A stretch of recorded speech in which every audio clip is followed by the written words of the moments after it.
The station's hum was the only constant left in Sergeant Elias Rourke's world. It was a low, metallic vibration that seeped into every corridor, a reminder that even the air he breathed wasn't free. It was recycled, filtered, monitored, just like him. Orbiting Pale Vega 4, humanity's last outpost, felt less like a base and more like a cage. The war had ended 3 years ago. Not with victory, not even surrender, just silence. The Vel'khar Dominion, a race of cold, elegant conquerors, had decided humanity was educational. They didn't exterminate us, they studied us. Elias sat in the dim-lit mess hall, staring into a tin mug of ration coffee that smelled faintly of rust. Around him, soldiers murmured softly, speaking in half-sentences, as if afraid their words might be recorded. Maybe they were. "Morning, Sarge," said Private Kellen, dropping onto the bench beside him. Young, bright-eyed, still believed in something. Command posted a new notice. Alien generals coming for inspection. Elias didn't look up. Inspection, huh? Guess we're zoo exhibits again. Kellen chuckled nervously. Maybe they'll finally talk to us. You know, really talk. Not just look down their necks like we're lab rats. Elias took a slow sip. You don't talk to a Vel'khar, kid. You talk in front of them. They already know what you'll say. Kellen frowned, but before he could reply, the intercom buzzed, sharp and sterile. All personnel, report to formation in Docking Bay Theta. Repeat, all personnel, Docking Bay Theta. Every soldier stiffened. The hum of machinery deepened, as if the station itself braced for something powerful entering orbit. The docking bay stretched vast and cold, silver light spilling from high windows. Human soldiers lined the deck in silent ranks, their uniforms faded, their boots scuffed. The air smelled faintly of ozone and disinfectant. Then came the Vel'khar. They arrived not through doors, but through light, a sphere of liquid metal that peeled open midair, disgorging tall, slender figures wrapped in armor that seemed alive. Their faces were smooth, sculpted perfection, expressionless masks of pale crystal. Only their eyes moved, glinting like prisms. At their center walked the general. He was taller than the rest, his posture regal, his every motion deliberate. When he stopped, the air seemed to tighten, like gravity itself obeyed him.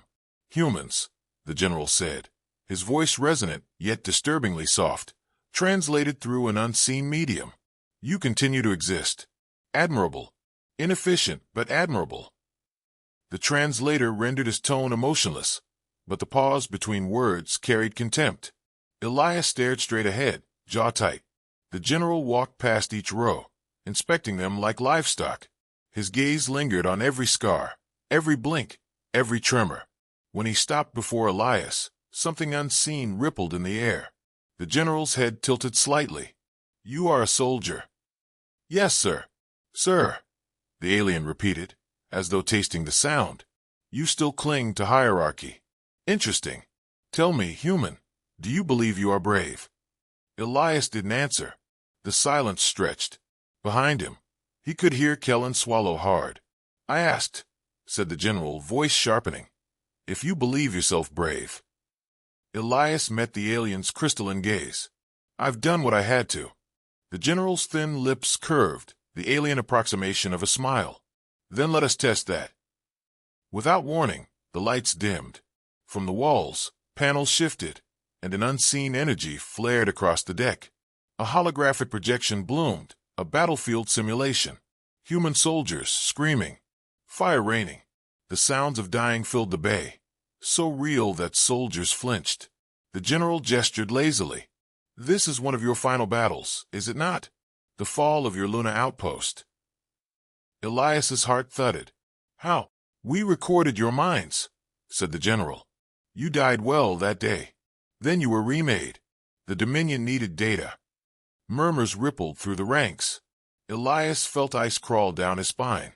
"We didn't die." The general leaned closer. "You think you didn't." The air pulsed. The hologram shifted. Elias saw himself, screaming in a ruined corridor, chest torn open, blood floating in 0G. He staggered back, breathing hard. "That's not real," he muttered. The general's smile widened, cruel and knowing. Reality is what we choose to remember, human.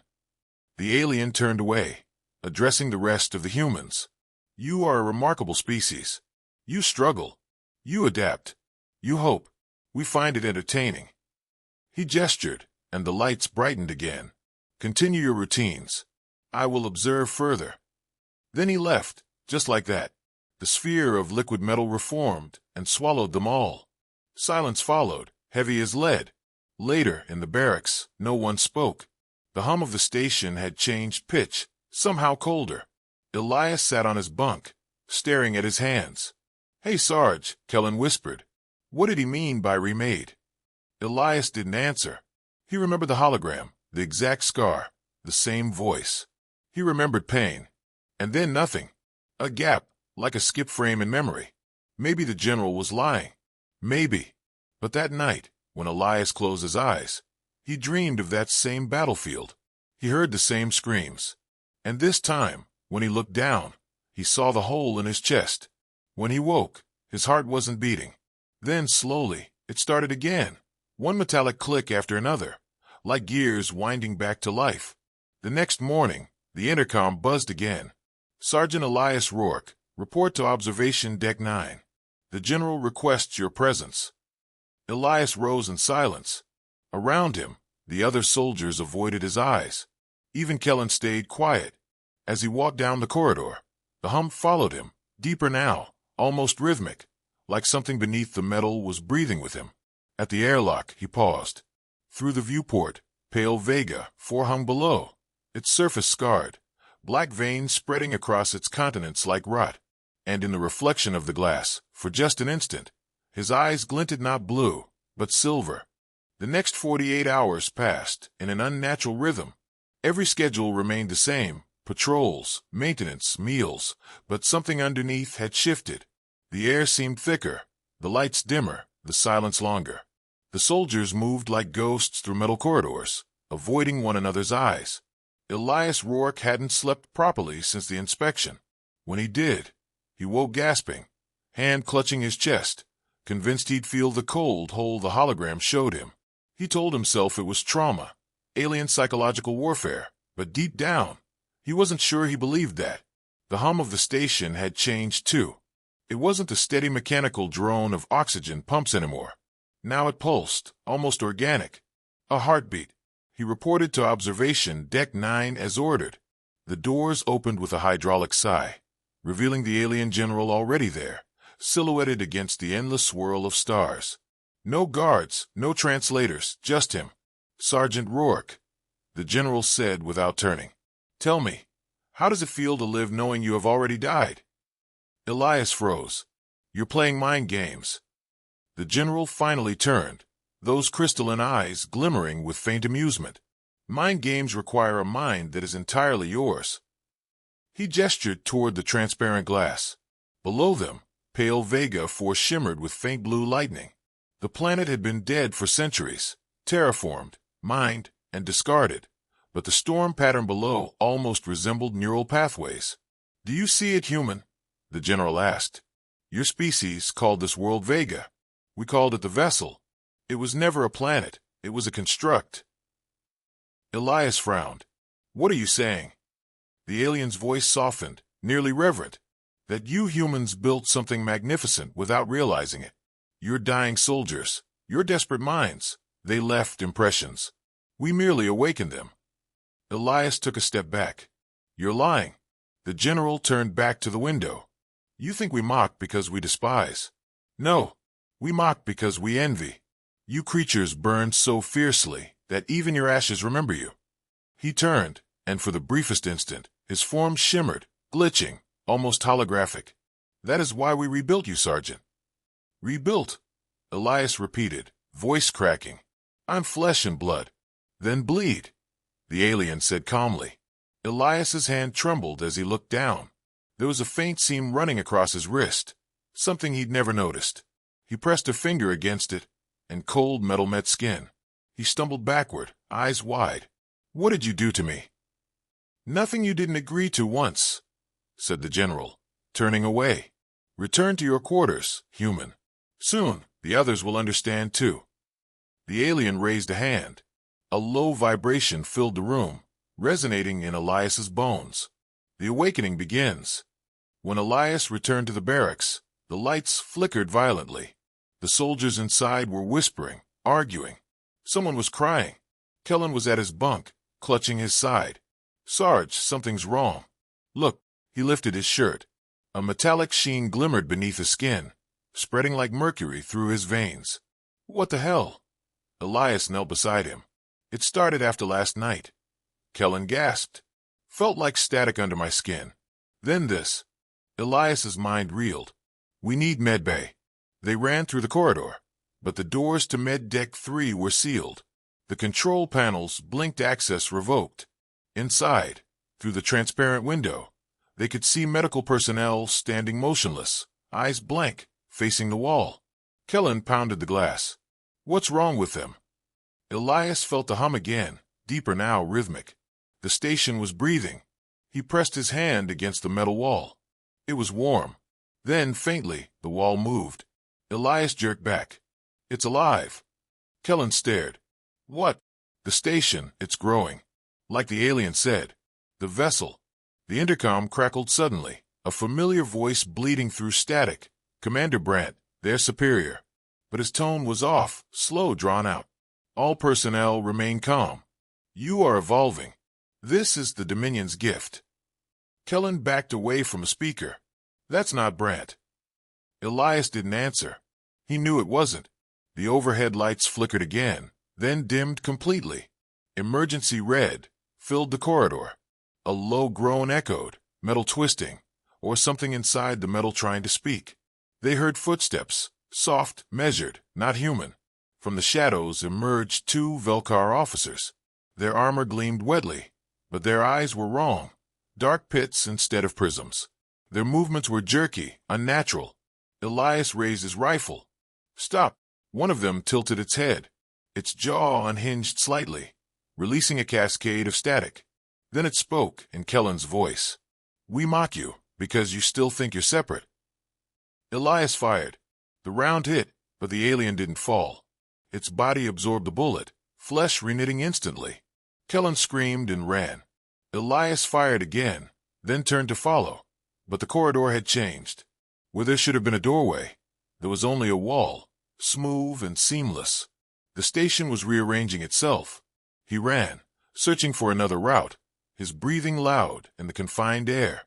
Each hallway looked the same, yet slightly wrong. Angles twisted subtly. Lights flickered in rhythm with his heartbeat. He found himself in the mess hall again, though he hadn't turned that way. Tables were overturned. The air shimmered faintly, like heat haze. In the center of the room, a single figure stood, Private Kellen. But he was different. His skin gleamed metallic, his eyes pale silver. He smiled faintly when Elias entered. "Don't run, Sarge," he said quietly. "It's easier when you stop fighting it." Elias lifted his rifle. "What did they do to you?" "They didn't do anything. They just showed me what I was." He reached out his arm, and the metal spread up his neck, down his fingers. "We're not dying. We're evolving."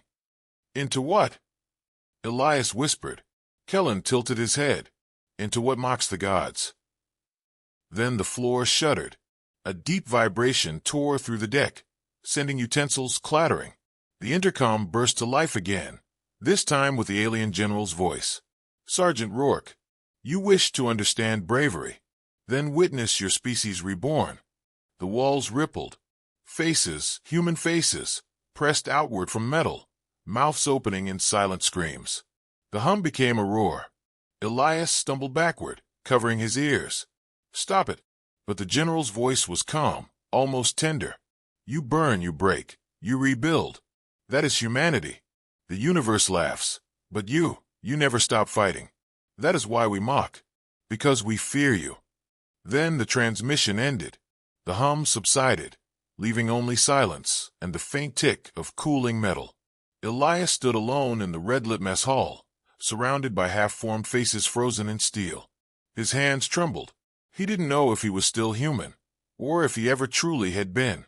The corridor walls pulsed faintly, a heartbeat made of metal.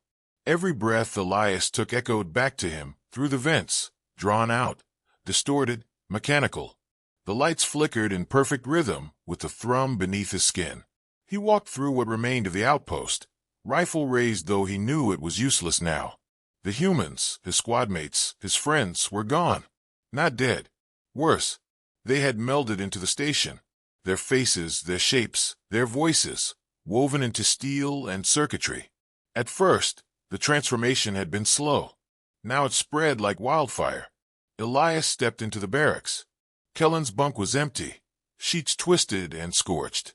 The air shimmered faintly, filled with the faint smell of ozone. On the wall above the bunk, something had been carved, no, burned, into the metal. The mockery is the mirror. Elias stared at the words until his vision blurred.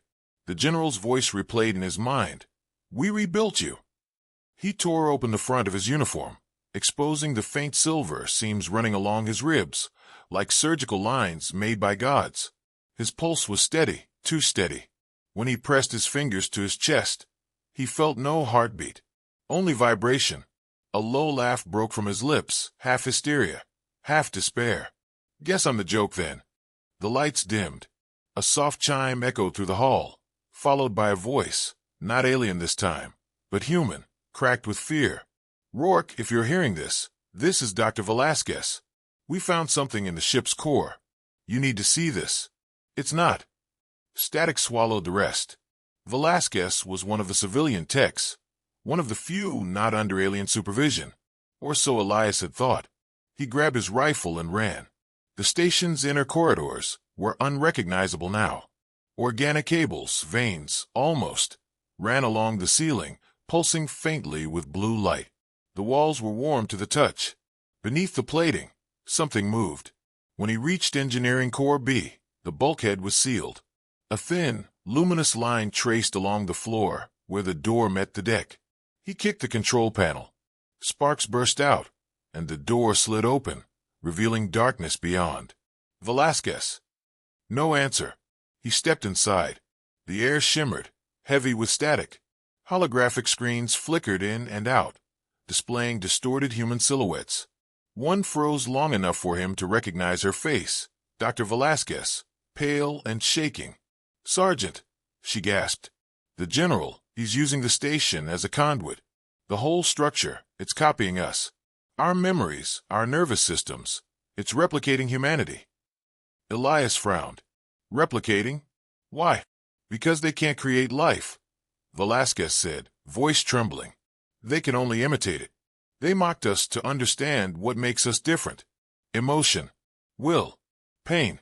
The hologram stuttered, static consuming her image.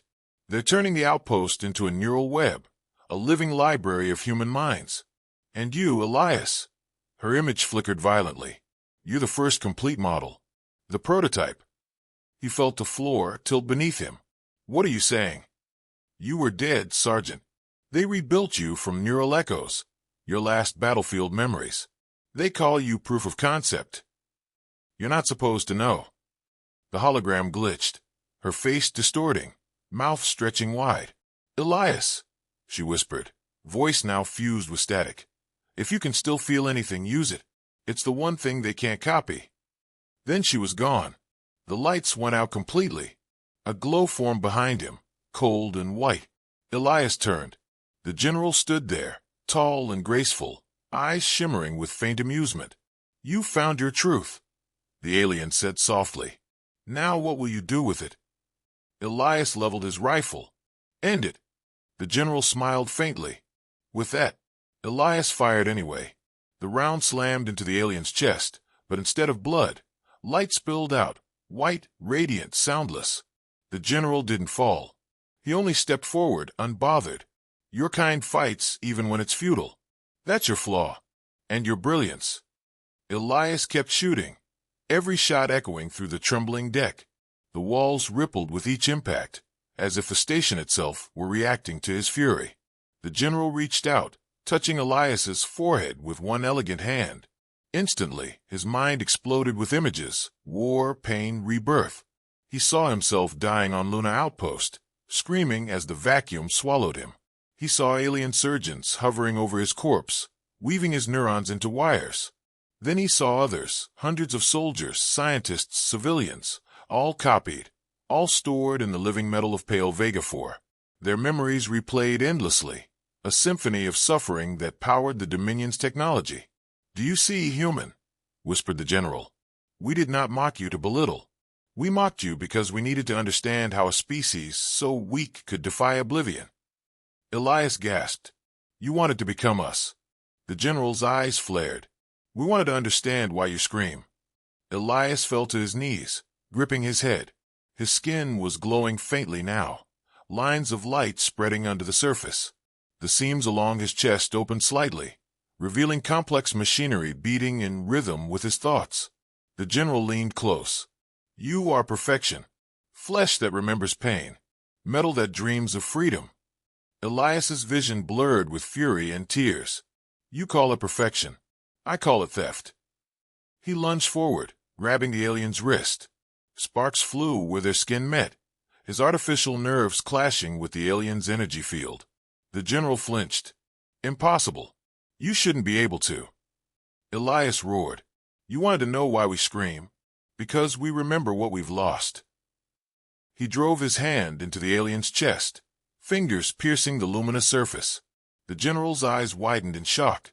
Light bled out, flooding the chamber. The station shuddered violently. Panels tore from the walls. The hum became a howl. Elias felt something, some connection between himself and the station, ignite. He could feel every circuit, every heartbeat, every terrified human consciousness trapped in the metal. They weren't gone. They were waiting. He clenched his fists. "All of you wake up." The station responded. From the walls, screams erupted, human, raw, defiant. The metal faces began to move, to tear themselves free. Blue-white energy surged through every deck. The general staggered backward, light spilling from his mouth. "What have you done?" Elias's voice was calm now, almost reverent. "You said we adapt. You were right. But you forgot. Adaptation cuts both ways." The alien's form began to disintegrate, dissolving into data, into light. His final words echoed faintly. "Humanity is a contagion." Elias stood in the blinding glow, his body half metal, half memory. He didn't know if he was alive, human, or something in between. But for the first time, he felt something pure, rage, yes, but also freedom. He turned toward the viewport. Outside, Pale Vega 4 pulsed with the same blue light, now surging through the station. The entire planet was awakening. And it was him. The station was silent. Not the comfortable hum of recycled air or the thrum of generators. This was the silence of a held breath before the scream. Everything glowed faintly blue now, from the deck plates to the ceiling ribs. Energy pulsed through the walls, like veins under translucent skin. Elias Rourke stood alone in the command chamber, staring at his reflection in the shattered glass. Half of his face was human, dirt-streaked, scarred, eyes hollow with exhaustion. The other half gleamed faintly, metal woven seamlessly into muscle, faint light glowing where veins should have been. He could feel the heartbeat of the entire station. No, not just the station. The planet below. Pale Vega 4. The dead world turned living memory. It was calling to him, whispering, "We remember." The voices were countless. The minds of those the aliens had recorded. Soldiers, scientists, civilians, their thoughts woven into the metal lattice of the planet itself. Elias closed his eyes, listening. It wasn't pain he heard now. It was purpose.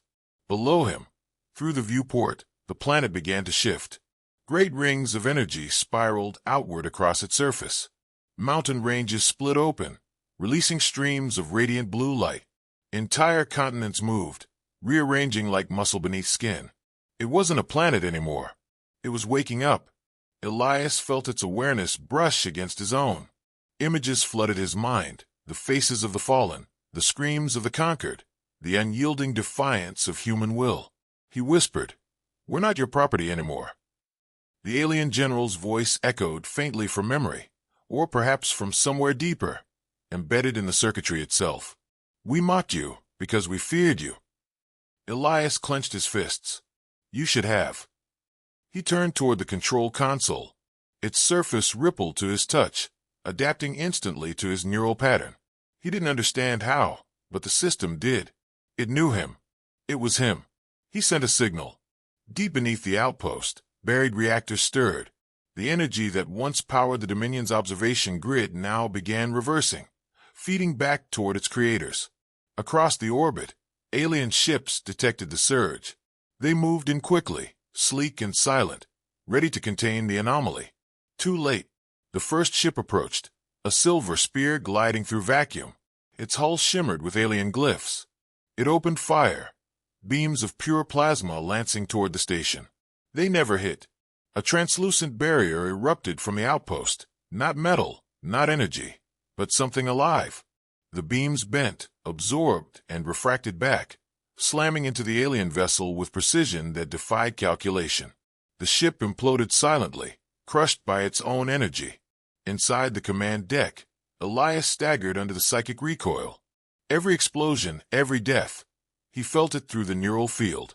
The station was his body now, the battle his heartbeat. He gritted his teeth. If we were your experiment, he looked down at the glowing planet below. Then this is our result. One by one, the alien fleet surrounded him. Hundreds of ships encircling the newborn world. The Vel'khar Dominion wasn't used to fear. But even through the void, Elias could feel their hesitation. They had created something they couldn't control. Elias Rourke. A voice boomed through comms. Not the generals this time, but a Vel'khar overseer. Shut down your systems. You endanger yourself and the Dominion alike. He laughed, the sound raw and human. I think you misunderstand. You ended the Dominion the moment you decided to play God. You do not comprehend the power you wield. I don't need to. I just need to make sure it never belongs to you again. He reached toward the control node. The station responded, plates shifting, conduits flaring. Energy gathered like a storm. From orbit, pale Vega 4 now looked like a luminous sphere, glowing veins wrapping around it like the neural web of some colossal brain. The Vel'khar ships opened fire all at once. Thousands of beams cut through the void and vanished. The planet absorbed them. Then it responded. A single pulse, not weaponry, not radiation memory. The Dominion ships froze. Pilots screamed. Their systems shorted as human voices flooded their neural links. Echoes of defiance, pain, laughter, prayer. Every human the Vel'khar had ever studied now lived inside them, remembering. Their perfect order unraveled under the weight of chaos, under the weight of humanity. In the center of it all, Elias stood amid the collapsing station. Panels tore loose, the air burned cold, and light poured in from every direction. He could feel himself dissolving, his consciousness spreading, merging with the living lattice that surrounded him. For a moment, panic rose. The instinct to be human, to remain himself. But then he heard them again. All the voices, thousands, millions, together. We endure. We adapt. We are what mocks the gods. And he understood. Humanity had always been more than flesh. It was memory, pain, and persistence. The aliens thought mockery was domination, but it was admiration disguised as fear. Because humans laughed in the face of death. They mocked the abyss. And now, Elias was the echo of that laughter, carried across the stars. The Dominion's fleet shattered. A final pulse of blue light expanded outward, consuming everything in orbit. Human, alien metal, and void. When the light faded, pale Vega 4 was gone. In its place hung a single, luminous sphere, smooth, silent, pulsing faintly like a living heart. No transmission, no signal, only one repeating pulse. A sequence of 3 rhythmic beats. Click, click, click, then silence. Centuries later, when human explorers finally returned to the Vega system, they found the sphere still there, intact, untouched. When they scanned it, their sensors detected no life signs, no technology, only a pattern embedded deep within the energy field. 3 words, repeated endlessly in every known language. We remember you. And somewhere, deep within that impossible sphere, a faint voice still echoed. The voice of a soldier who refused to die, whispering to the stars. You mocked us, but we made you remember. End of Chapter 4. The Aftermath and Lesson. End of story. Alien general mocked humans.